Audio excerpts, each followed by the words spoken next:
Mars नाम सुनते ही हमारे दिमाग में कुछ सवाल तो जरूर आते हैं, जैसे कि क्या मार्स में जीवन है, क्या हम मार्स में जा सकते हैं, मार्स में जाने में कितने दिन लगेंगे, क्या मार्स में भी हम सीजन को एक्सपीरियंस कर सकते हैं, जैसे कि सर्दी गर्मी।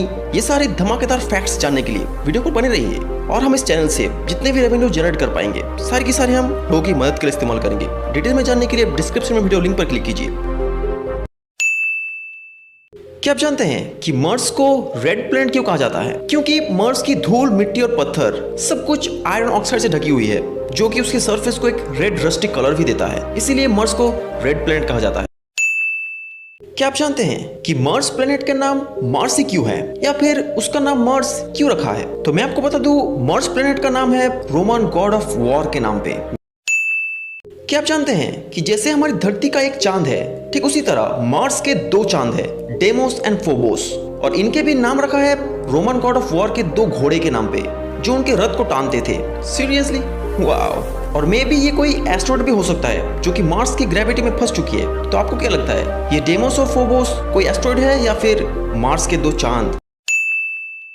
आप तो जानते हैं कि हमारे सोलर सिस्टम में मार्स फोर्थ प्लैनेट है, जो कि सूरज से करीब करीब 22 करोड़ 79 लाख 36,637 किलोमीटर दूर है। अगर आप धरती से मार्स तक जाओगे तो आपको करीब करीब 300 डेज या फिर 8 मंथ लगेंगे।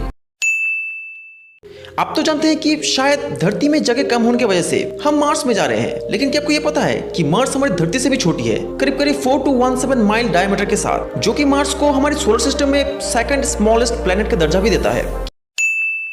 आप तो जानते हैं कि हमारी धरती का एक साल करीब करीब 365 डेज का होता है, लेकिन क्या आपको यह पता है कि मार्स का एक साल कितना होता है? तो होता है 687 डेज, यानी कि करीब करीब 1.9 अर्थ डे। क्योंकि मार्स हमारे सोलर सिस्टम में फोर्थ प्लैनेट है और हमारी धरती थर्ड प्लैनेट, इसीलिए मार्स दूर होने की वजह से उसे अपनी ऑर्बिट को पूरा करने के लिए ज्यादा टाइम लगता है।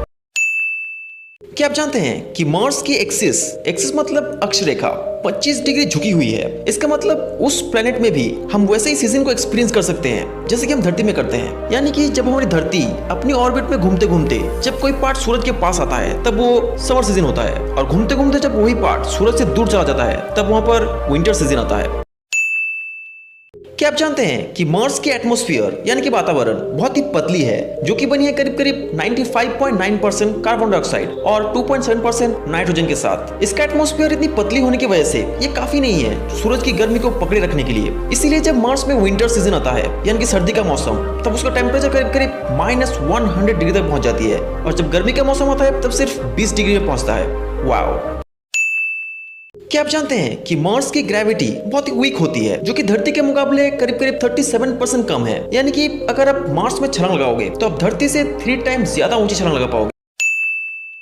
क्या मार्स में जीवन है? साइंटिस्ट के हिसाब से मार्स की सरफेस यानी कि ऊपरी भाग में कई नाली या प्लेन सरफेस मौजूद है, जिसका कारण हो सकता है पानी का बहाव, और ये एक एविडेंस हो सकती है कि करोड़ों साल पहले मार्स में पानी मौजूद था।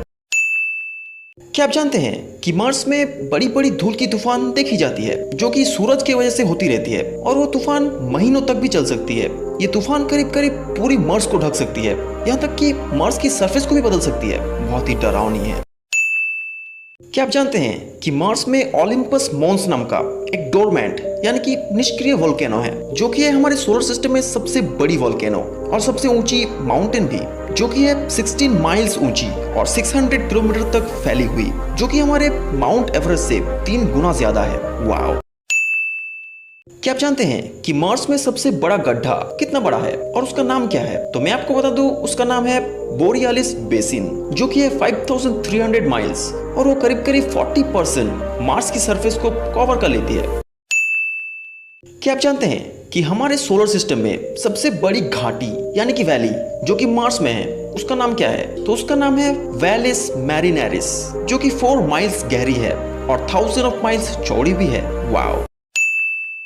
आप तो जानते हैं कि साइंटिस्ट ने मार्स को एक्सप्लोर करने के लिए मार्स रोवर्स भेजे हैं, जो कि है रोबोट्स के जैसे। तो आप ये भी जान लीजिए उनमें से कुछ का नाम क्या है। तो वो है Viking 1, Viking 2, Mars 2, Mars 3, spirit, Phoenix and pathfinder.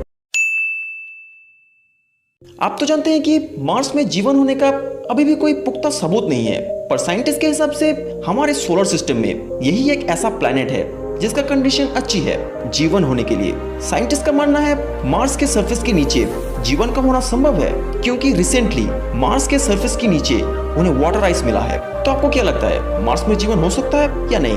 अगर वीडियो आपको इन्फॉर्मेटिव लगे तो वीडियो को लाइक और शेयर जरूर कीजिए, और हम इस चैनल से जितने भी रेवेन्यू जनरेट कर पाएंगे सारे के सारे हम लोगों की मदद के लिए इस्तेमाल करेंगे। डिटेल में जानने के लिए डिस्क्रिप्शन में वीडियो लिंक पर क्लिक कीजिए।